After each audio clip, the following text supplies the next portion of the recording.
In today's video, I am going to teach you how to set up abandoned cart email in Klaviyo. To begin, make sure you are logged into your Klaviyo account and you are on the main dashboard. On the left-hand sidebar, find and click Flows.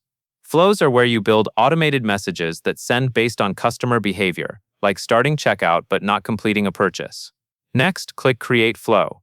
When the menu opens, choose Create from Scratch. Starting from scratch gives you full control over the trigger and timing, which is important for abandoned cart emails because you want the message to arrive at the right moment. Now you will choose what triggers this flow. Select Metric, then choose Started Checkout. This means the automation will start when someone begins the checkout process. This is a strong signal of intent, so it is a great place to follow up if the purchase is not finished. With your trigger in place, add a delay so the email does not send immediately. Drag a time delay block and place it directly below the trigger. Set the delay to 2 hours. This waiting period gives the shopper time to complete the order on their own, while still keeping your reminder close enough to their shopping session to feel relevant. After the delay, you will add the email itself.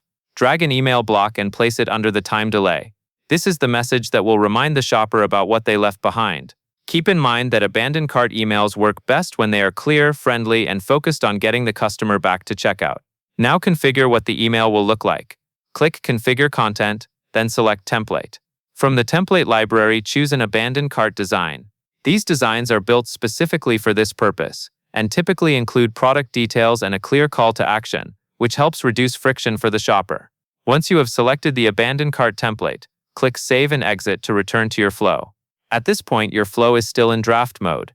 To turn it on, click Draft and switch it to Live. Always confirm you are ready before going live, because live flows can begin sending to real customers right away, and that covers everything you need to know.